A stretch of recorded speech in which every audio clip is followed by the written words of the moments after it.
everyone. This is Mike Shimmons, Executive Director of 3RNet, and you're joining Session 8 of the Recruiting for Retention Academy. Welcome, and glad to have everybody back for this final session of our first Academy. Today we're going to bring all the pieces together, and with us we have our 3RNet staff. We're going to be doing an overview of basically the previous 7 sessions and the resources that we covered, and talk a little bit again about the pieces that we melded together over the past several months. If you've been with us since the beginning, since October, we're very grateful for you doing that. At the end, we will be talking about how you get a certificate of completion and steps going forward. So we certainly are pleased that you've been able to join us this time. If you're just joining us or joined us along the way, of course, all the recordings are still out there on the website, academy@3rnet.org, and you can review all the materials and all the slides that are there. So, like I said, today we have our staff with us. Michelle Varcho, our Director of Outreach. She'll be covering a couple of sections of review today. Mark Barkley, our Director of Member Services, will be also covering a couple sections, and Christine Morin, our Director of Communications and Marketing, will be covering a section that she was instrumental in along the way. So without further ado, we'll go ahead and get started with Section 1. Oh, by the way, I forgot to mention, just before this meeting started, about 15 minutes ago, Mark sent an email out to everyone with a worksheet, a PDF worksheet that was basically a kind of a checklist that we're going to be kind of using as our guide today, going session by session. And the idea of that is to kind of literally help you understand all the pieces that we covered, including links to the resources that are there just on this worksheet. So we'll be kind of following along with that format, and Mark will be showing things on the screen as we talk as well. So right now you'll see the Recruiting for Retention Academy website. Hopefully you've become very familiar with this. Hopefully everybody knows how to log into the session materials now, and we'll be talking about those in greater detail. So going back to the beginning now of the Recruiting for Retention Academy, we started back in October talking about the first several steps, laying the groundwork. And we say steps because the source material for a lot of our conversations throughout this academy are from the 3RNet Recruiting for Retention Manual. You do have access to that manual, and it's something that we hope you've been able to utilize. And if you haven't had a chance to dig into it yet, we hope that you will soon. The Recruiting for Retention Manual has 4 main sections that include 15 steps. And the first series of steps, which we call laying the groundwork, or that planning stage, is one that is often overlooked, we feel, in the recruiting process. And we want to make sure that we touch bases again on that to say the real importance of understanding what's going on there. As you recall, our speakers from the first session, there was myself, Jerry Harrison, our New Mexico member, and Joyce Grayson, our member from Kansas. And we talked about several different things throughout the planning and preparation process, highlighting mostly probably on the need for a recruiting team. That is something that we feel is vitally important in this particular process, and there's actually a separate worksheet that is in your resource materials that Mark's pulling up here. That is a fillable PDF. It's not the only definitive guide to putting a team together, but we feel it's a good resource to have to be thinking about the different roles that may be important for your organization to have when you're talking about the complete recruiting and retention process. Mark's filling in a couple different people here, and you can kind of see it walks you all the way through kind of what a core team is. Those are people that are really necessarily for the recruiting process. And then the second page is more of these are other support team people, and the numbers depend on how big your organization is, how much recruiting you actually do, and understand that this process is a recruiting process, but it also can flow right into on the retention side as well. So this is a resource we want to make sure that you're very comfortable with, and hopefully will use if you haven't got a team developed, that this can maybe help guide you through that process as well. Next, we did have some information from Joyce Grayson. We appreciated her giving us some a website from the Robert Wood Johnson, or Robert Graham Center. And on your checklist today, you'll see that there's a link to that. If you'd like to look at your particular state's primary care needs based on this very well-researched study, that was a very well-done piece, and we appreciate Joyce sharing that as well during the first session. In addition, we talked a lot about the cost of turnover calculator. We also talked a little bit about the budgeting process. Budgeting is often overlooked in the planning process because it is kind of difficult sometimes to pin down how many recruiting efforts you're going to be putting out there, what the costs are going to be. There's a lot of variable factors to get a hard number. However, there's a lot of factors that you can consider and you can make adjustments for. And we have a budget worksheet in our manual that is very good as well. And then Mark was just pulling up something else that we were going to talk about, which is the cost of turnover calculator. This is actually from our partners over at ACU, the Association for Clinicians of the Underserved, on their STAR 2 Center, this website. They have a very good tool here if you're trying to analyze and look at what your turnover cost may be. This is something you can use. This is actually an Excel worksheet that you can complete, very detailed, a lot of good information in there. So if you're trying to figure out what it is costing you for turnover, this is a great resource as well. So the entire budgeting process, thinking about those numbers, and again, when you're planning your team and working through those first steps, we had a lot of good resources there that we hopefully will help you, again, lay the groundwork to make this a successful process. So with that said, I think we've covered the resource. I'm going to go ahead and hand it off to Michelle Varcho next to talk about finding your unique selling points. Thanks, Michelle. Okay. All right. Thanks, Mike. So in session 2, we talked about finding what we call USPs, unique selling points. And we had a great session on this with Dr. Dave Schmitz. We have created 3 different versions of what we call the Factors book. And I think Mark's going to pull one of those up for us. And basically what we kind of wanted you to remember from this session or to think back on, if you didn't see it, I highly recommend that you go and listen to the recording of Dr. Dave Schmitz go through it. He is the expert in this area and a really great rural educator on this.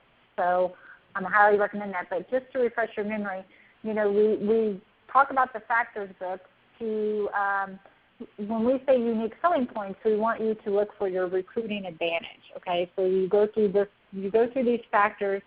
I always recommend that you go together as a management team. Just pick a couple of these factors. Maybe if you could do it in your staff meetings once a week, and just look at the advantages and disadvantages and see how you stack up in these factors. And look at our solutions that we've presented in there. We've presented quite a few real-world solutions in there for you. So if you could take the time to look through those, then you can develop what we call the unique selling points that you can then use to tailor your job postings, your interview questions, and even your on-site visits so that you are making a really good fit.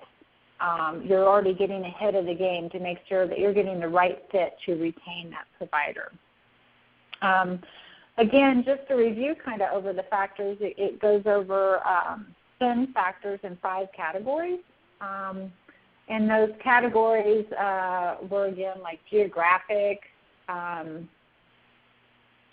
economic, scope of practice, medical support, and the facility and community support factors. And again, just taking 1 or 2 of those a week, if you could, in your staff meetings, I always recommend it as a whole. Is just a really great way to come up with some recruiting advantages that you have, something that's unique to you.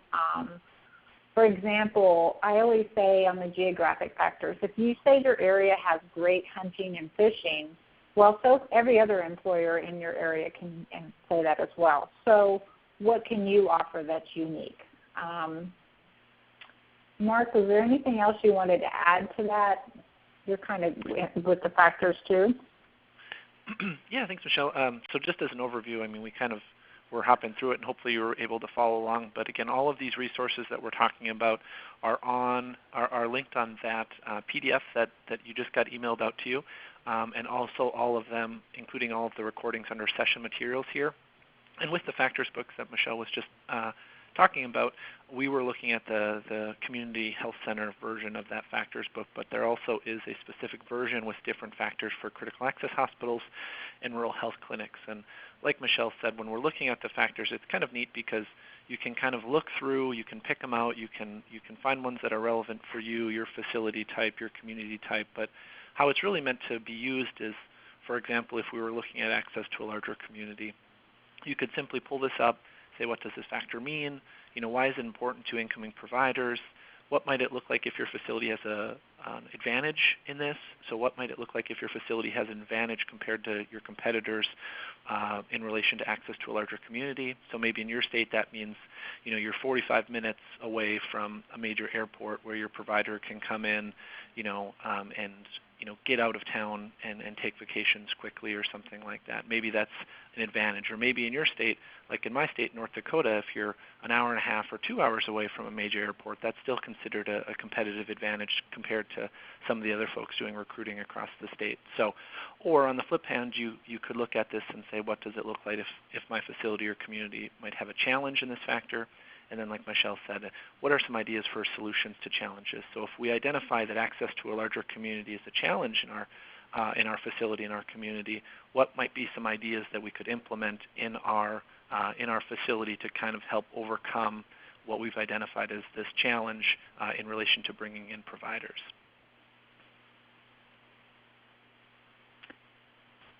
Okay, with that, does that lead right into Christine, session 3? Yeah, I think that's a good segue. Thanks, Michelle. So session 3, the big idea here was attracting the right candidate through effective communication. And so session 1, of course, we have our group of folks who's dedicated to our community, to our facility.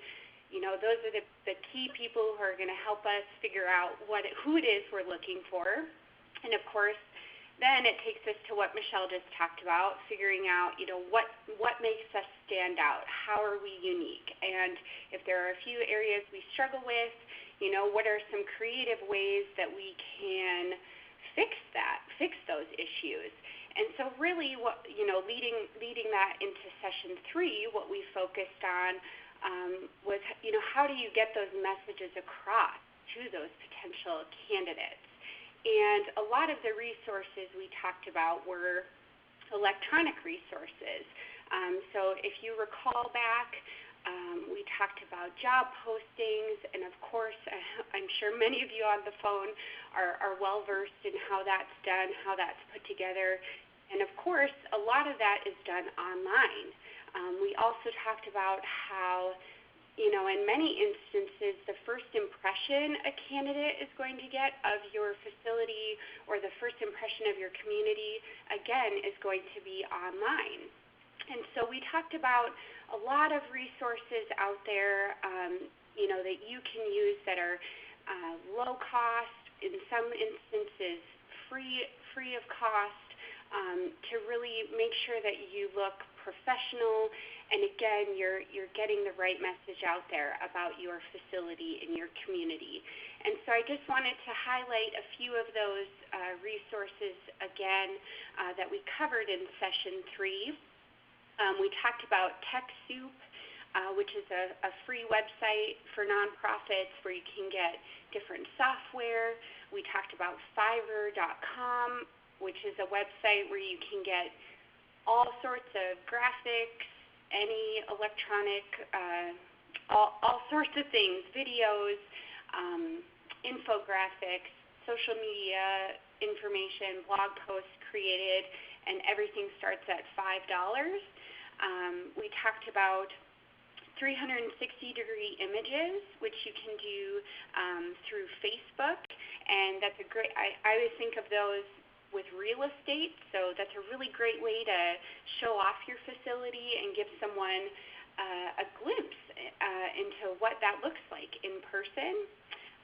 Judd, our member from Pennsylvania, talked about some tips for writing those job descriptions. So again, just kind of following this funnel from getting the team together, creating your unique selling points, finding out what those are, and then communicating them.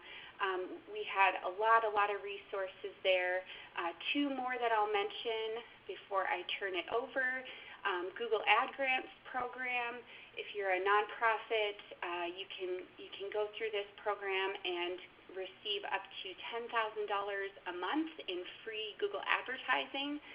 So if you haven't had a chance yet, I'd encourage you to check that out. And finally, 3RNet. We have some resources available to you as well to help you communicate with candidates and with some resources for you as an employer or as a facility. And I think, Mark, if you want to maybe pull some of those up, they're on our website. You can go to 3rnet.org for employers, and on the left-hand side there, you'll see we've got that Employer's Guide to Workforce Programs. So hopefully that's a good synopsis, a good reminder of some of those resources available to you, just in general, online, and of course through 3RNet. So with that, I think I will turn it over to you, Mark, to cover session 4. Yeah, thanks, Christine. And that was a perfect segue because in session 4 we were talking about a couple different things. But I was going to show one thing here quick too when we mentioned that idea of the Google Ad Grant. So $10,000 in free kind of Google advertising every month. And what I wanted to show you was what that looks like. So when we Google things, and this was covered in depth during the recording of session 3, but when we Google something, let's say we Google rural physician jobs, you can see there's a couple different ways things are shown to us based on what's the most relevant results from Google. So you can see the top 4 things have this little ad next to them. And again, that's kind of what we're talking about. We're talking about being able to put in certain keywords based on criteria that Google has for the program. And then depending on what people search for, your ad would come to the top. And then how this works in Google is you pay, typically you pay so much per click. So if I was to click on one of these, these respective companies here would get charged so much per click based on the keywords that we searched for here. And again, what Christine had covered and what was covered in session 3 was the idea that you can get up to $10,000 in free clicks based on some keywords that you would identify that were competitive for your nonprofit. And the other thing that kind of goes hand in hand with that we actually did here in 3RNet was we used Fiverr.com, which was another resource that Christine mentioned, to do kind of a competitive keyword analysis. So there's folks on Fiverr that would go ahead and basically based on your kind of domain address, they can kind of figure out how people are finding you, what people are searching for your website to come up and that sort of thing, identify keywords that are a competitive advantage for you, somewhere along the lines of those unique selling points that what Michelle was talking about as well.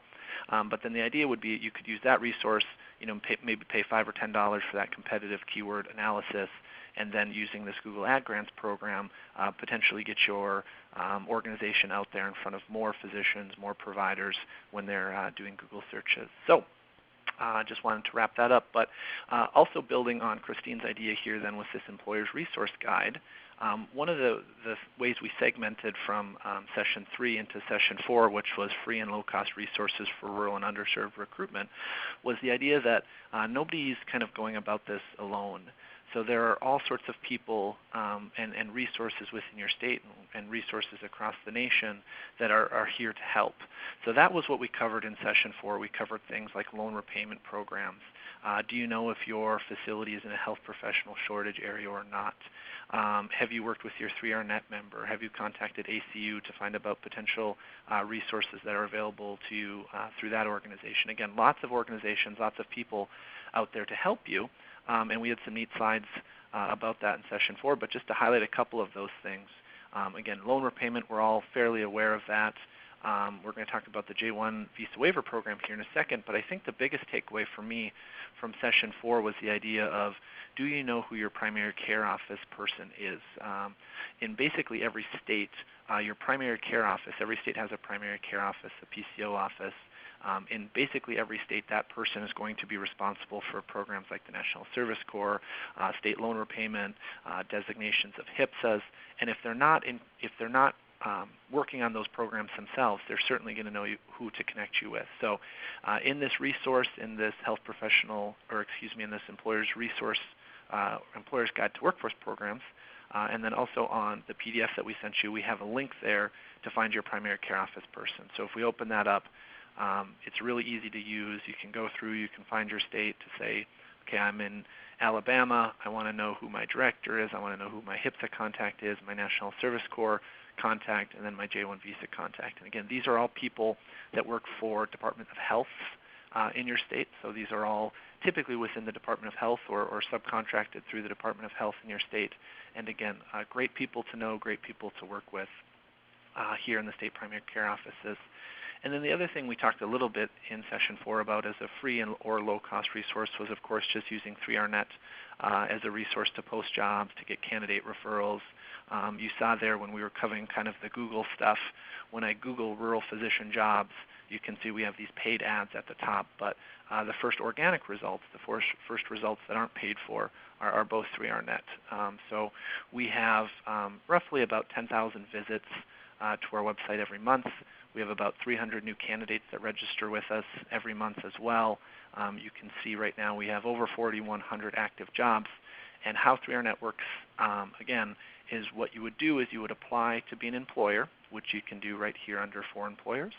And then that application goes to our member. We have one nonprofit member in each state, which is typically either a state office of rural health, a primary care office, a PCA office, primary care association, something along those lines. And then that nonprofit person works with you to help you get your jobs posted, to send you candidate referrals, to help you with education. And in a lot of instances, in a lot of states, that is free, or if they do charge a small fee, typically you get a lot more services, and it's a very, very small fee. So again, that would be a good step forward too from this session 4 as a takeaway. Know who your primary care office person is, and then also know who your 3RNet member is as well. And if you just want to reach out to your 3RNet member, you can always do that by clicking this Members button up here on the website. And you can either click on your state, or you can just view the contact for all members as well and find your member that way. So segmenting us into session number 5, which was Immigration as a Recruitment Tool. We have Bob Aronson speaking with us, who has been a longtime friend of 3RNet. He's an immigration attorney. And what we were talking about there was specifically the Conrad 30 J-1 Visa Waiver Program. So the takeaway from this session for me, session number 5, is, do you know as a facility, do you know if you're eligible for this program? Have you ever considered using this program? Do you know anything about, how the program works in your state? We talked about specifically for the Conrad 30 program, every state gets 30 spots. Some of those states are very competitive. States like Texas, California, those 30 spots are very competitive. Other states like my home state, North Dakota, we don't fill our 30 spots. So there's kind of different criteria in each state. Some states, limit these 30 spots to solely primary care. Other states are a little bit more flexible. Some states rely solely on HPSA data to qualify for this. Others you can qualify using a more general kind of designation known as an MUA. So again, lots of different kind of facets and lots of different ways to come at this from.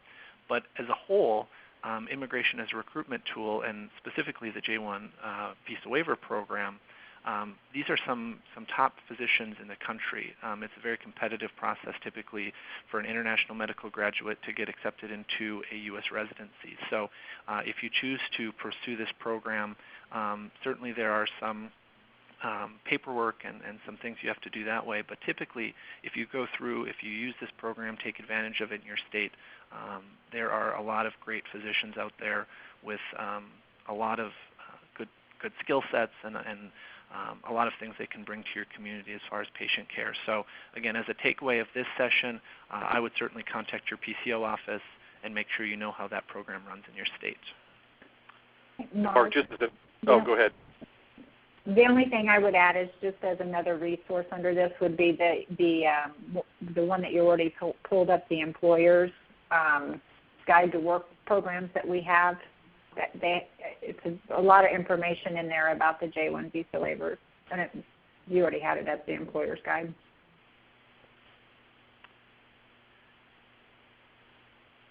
Yeah, that guide covers all the HPSA and loan repayment and J-1 programs. And I was just going to say, just real quickly, that since the beginning of the year and the new administration, we have had a lot of questions throughout 3RNet members because of the changes in immigration policy. And it's even more important. Bob Arrington has been getting a lot of work, a lot of questions. There's an awful lot of information out there. And I would say, again, educate yourself very well about this process. Stay current because a lot of things are changing rapidly there. Please stay in touch with your PCO office, as Mark said, and also it would be really wise to probably get to know an immigration attorney if you are going down this route, because it's getting a little bit more tricky, at least in the immediate time frame while we get through the administration change, and we'll see going forward where this leads.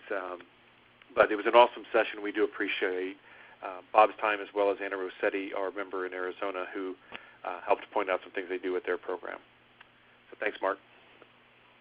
Yeah, thanks, Mike. So again, just to recap, again, Session 1, we were laying that groundwork. Session 2, we're finding those unique selling points. Session 3, we're communicating those selling points.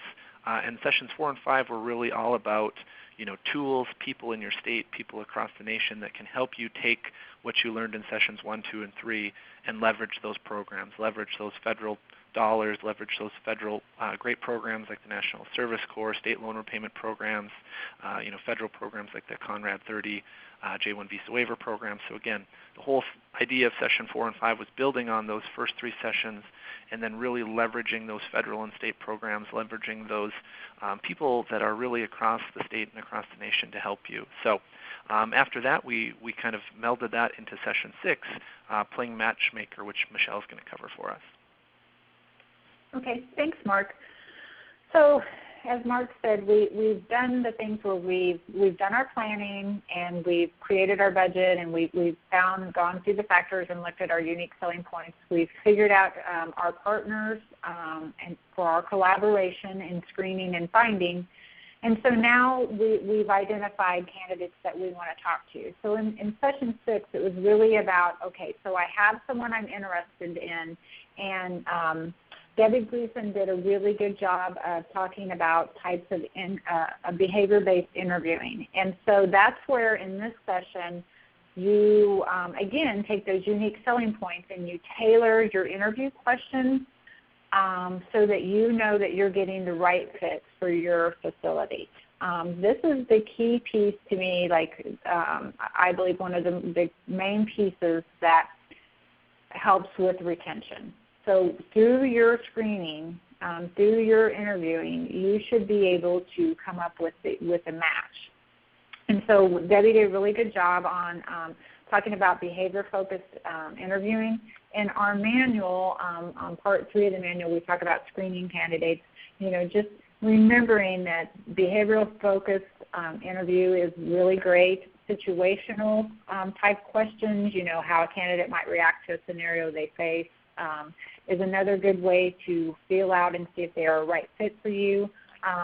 Use of panels on your on-site visit is really good so they get a cross-section. I always recommend a cross-section, everyone from front office to billing to peers in the role of providers so that you get a really good feel of this person and how they would interact with the different levels of your organization. There was another piece in there that Carrie went over really well, and that was the on-site visit. Make sure that your on-site visit is where you really get to wow the candidate and you can really personalize this particular piece. If there's something that they're very interested in, they're a sports fan, or there's something in your community that you have gleaned that they're interested in, this is the chance to introduce them to them. When they leave your facility and your on-site visit, you want them to have a feeling of, I can make this a home. This is somewhere I can see raising my children or growing old. You want to try and give them that sense of that. And Carrie had really good suggestions and really good ideas in her session on that. A piece that also was brought up that 3RNet really promotes, and it doesn't get, I find that it doesn't happen a lot, but you need to make sure that you are engaging someone to be kind of what we call the spouse or significant other in the family interviewer. This wouldn't be your typical interviewer. Don't think in HR terms of this. More of somebody that can partner up with the spouse and show them the community, show them things that are very specific to them. Because the spouse or partner's decision is going to be just as important as the provider's. 9 times out of 10, it's going to be harder to convince the spouse than it is the provider. The other thing that we talk about is, just to remember that, your unique selling points again. If there's something that you do great, you have some great technology in your facility, you have something really phenomenal in your community, to make sure that you're showcasing that in your on-site, on your on-site view. So basically this step goes all along with the actual face-to-face contact, making that perfect fit between you. You're showing that you're good for the candidate, and the candidate is trying to show that they are good for you. And again, this is one of the most critical pieces in retention. And with that, with retention, I will pass it on to Mike. All right, great segue again.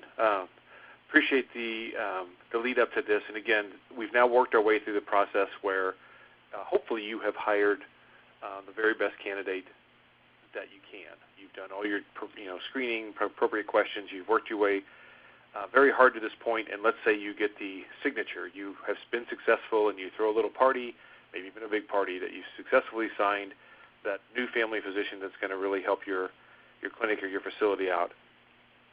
But it's not done yet, not by a long shot. Matter of fact, sometimes we think of the work really just beginning when you're talking about integrating or getting this person involved not only in your community, in your facility, but also how are we going to keep them over a period of time. So the retention pieces that we spoke about, we had 3 speakers at this particular session. We had Jerry Harrison, who did a return visit for us, myself, as well as Allison Abasekara from ACU.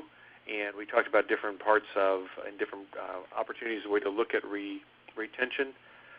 One of the things I wanted to pull up is the retention kind of walkthrough process, the form that we have there.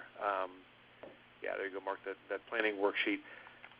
This is kind of a simple worksheet, but I think it helps us keep in mind that if you can, there was a study that I think I discussed in my piece about that was done in Michigan in 2009 that kind of broke, at least this is where I first saw it. I'm giving them credit because I think that's the first time I saw it. Breaking the retention process really kind of into 3 pieces. Thanks, Mark, for pulling up the retention toolkit here. There is the onboarding process that begins basically as soon as you sign somebody. You're starting with onboarding and trying to coordinate all those things that are going to be necessary for them to relocate. Here's a list of some of the skill sets and people that will help with this process, all the way from the person who's going to coordinate it to your credentialing person. You see even there's the spouse, significant other, family liaison person there.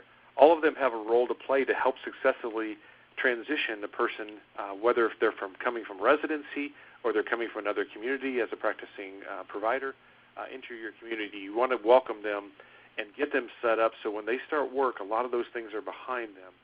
Because the next phase of retention then moves into that orientation. When the provider first starts on the job, you want to make sure they show up and they're welcomed.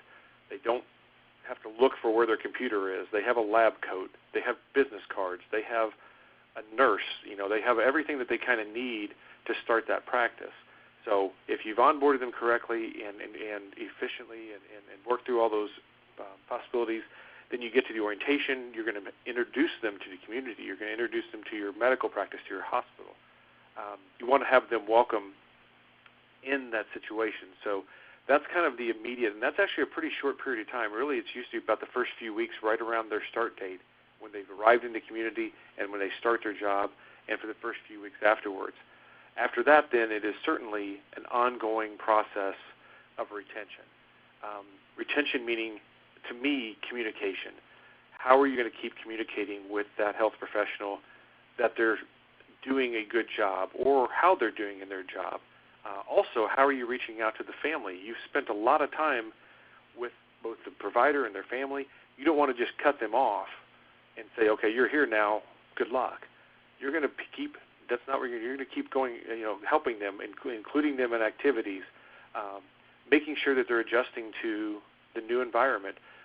If you're in a rural area, this could be especially important because of, you want to make sure that they're connecting with resources that are important to them, and certainly activities, kids' activities if they have children, or are they connecting to all their hobbies that they would like to? Where are the rough spots? You're trying to even out those things. So really, that ongoing communication is important, and that's really important in your retention process, as well as just showing them how they're doing in their work. Is their practice thriving? Is the job going well? So all of these things are very important, and we definitely spoke about that a lot, and I hope that worksheet is something that can help you out. Mark had already clicked on the Midwest Retention Toolkit that had a lot of good resources there, and that was some research that was done a few years ago. And then the Practice Sites Retention Collaborative, I think we touched on this. Several of our state PCOs are participating in this project. It is a multi-dimensional, basically a go back on this. We have about 18 states that are participating in this. They are regularly surveying National Health Service Corps scholars and loan repairs, as well as state programs. And the data that's being collected there is being analyzed and used by these states to hopefully help further learn more about what is affecting the retention of health professionals that are coming out with these loan obligations.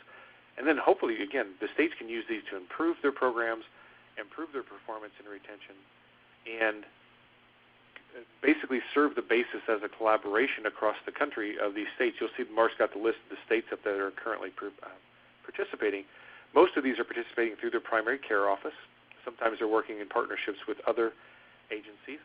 And we're learning a lot from this, and we'll continue to learn a lot from this research. And it's basically the founding organization of this is out of North Carolina Foundation for Health Leadership and Innovation, partnering with the Sheps Center of University of North Carolina and Dr. Don Pathman. So we have a researcher, a family physician researcher, deeply involved in this. Don Pathman has been doing research and retention since the early 1990s, a lot of it with the National Health Service Corps.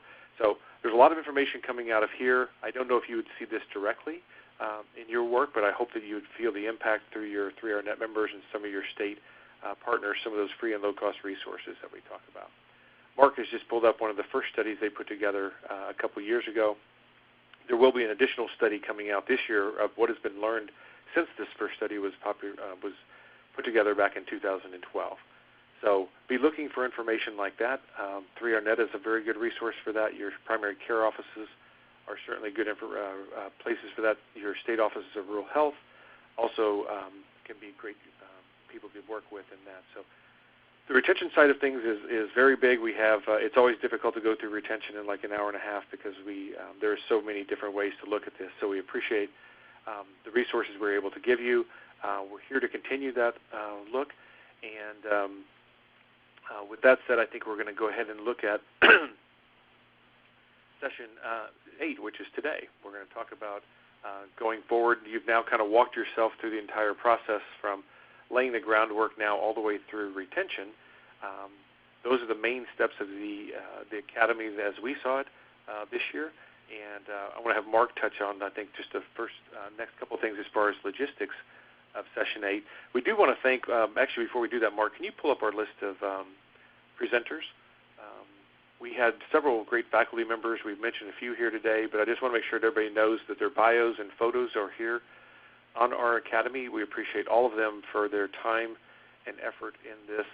This would not have happened, of course, without them, and we appreciate everything that they have done there. So thanks to all of them for participating. And Mark, like I said, we'll go ahead and look at some of the details of next steps, and I'll close it up. Yeah, thanks, Mike. So again, we just kind of wanted to use this Session 8 as basically a chance to kind of recap everything, just make sure everybody felt comfortable with all of the materials, all of the kind of big ideas that we've talked about, but then also just kind of use this as a launching off point to say that the work of course isn't done here. We've went through 7 and a half now, 7 3/4 of our sessions. And of course, when we hang up this call, that doesn't mean that all of us have fixed all of our recruitment and retention problems and that we're all ready to go. So what we're going to try to do here in session 8 is kind of bridge that gap to say where are we going next. So the first thing that we wanted to just kind of reiterate that we talked about a lot at the beginning of this is this academy is really meant to be more than just kind of 8 webinars that you attend and then you kind of move on from. We have a listserv, and that's kind of our primary way of contact with everybody.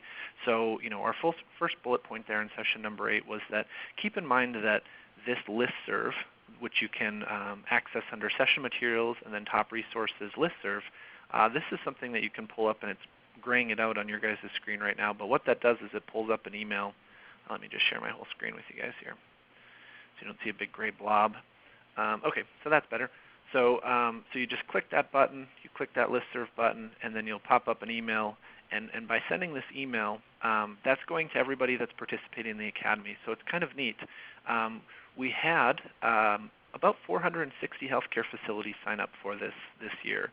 And we had good participation throughout, but 460 of your peers, including 3RNet members, including 3RNet staff, you're putting, if you have a question, a month from now, there's not going to be a webinar, of course, that you can jump on and just get that answered, but you can, of course, review those materials through the session materials part. But again, keep in mind how valuable this listserv can be.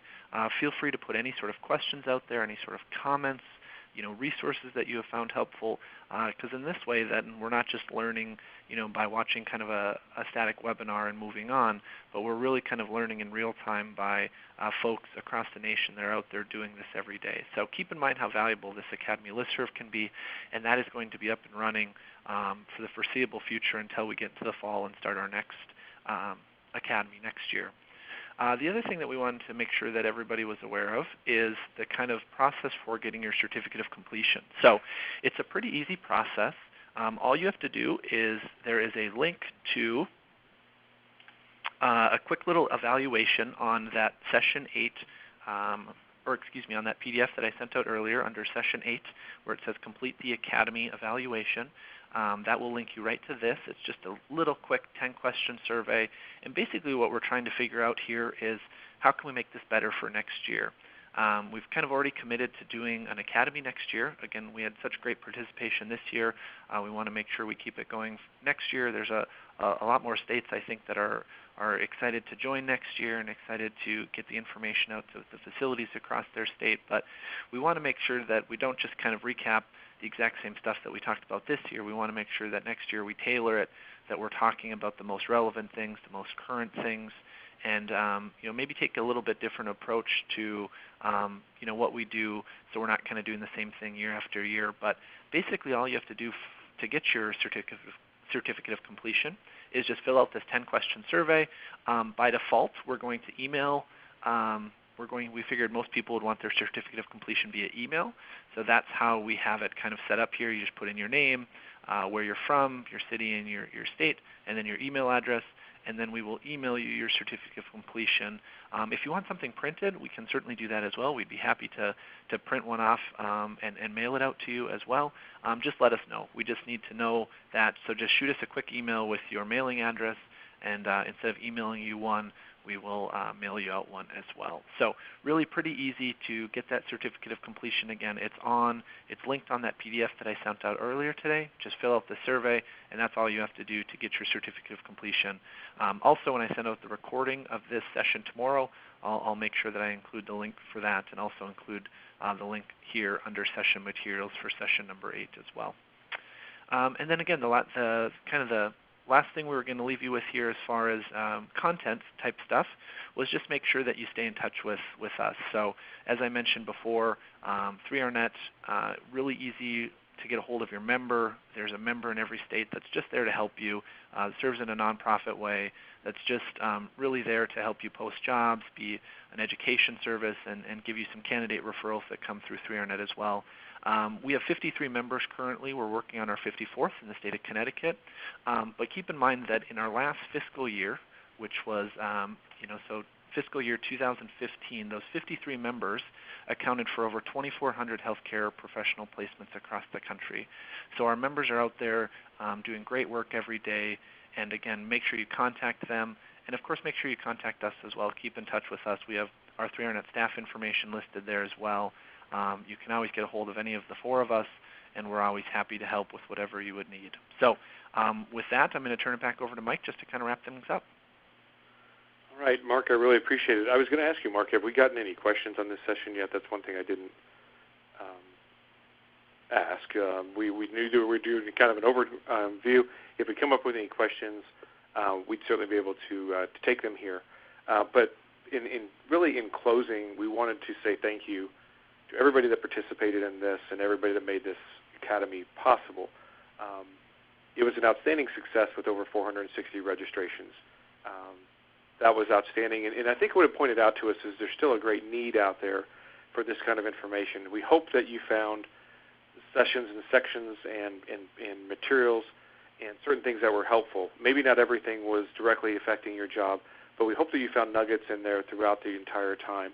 We appreciate you staying with us from the beginning back in October through here in March. It's been kind of a long, but for us, also a very short process, and certainly a learning experience. And as Mark said, please fill out those evaluations so that we can learn from the experience and improve our Academy each time that we do this. We think there's still a wealth of learning that has to be had out there between us. Stay active on the listserv. And again, thank you to our staff here at 3RNet, Christine, Michelle, and Mark, who put so much time into this, our board of directors who approved our going forward with this back last year when we started our planning stages. Again, all of our faculty who were on the call and all of you that participated. Hopefully you got a great deal out of it. We hope to hear back from you. We hope to continue to hear from you, and we do look forward to additional opportunities to interact with you as we go forward. So if there's no questions out there, Mark, we'll call this a conclusion. Again, hopefully we'll see a lot of those evaluations and be watching your listserv for questions, but also additional information about how we're going to be looking in the fall at our next Academy. So with that, is there anything else, Mark, that we have some questions? Nope. But if anybody does have any questions that we happen to miss, we can hang around on the line here and certainly answer anything, or feel free to get a hold of us. But I think that should do it. Okay. And our lines are not open, so we'll have to do that through a chat, right? Yep. I got the chat box up and ready. No questions as of yet, though. Okay.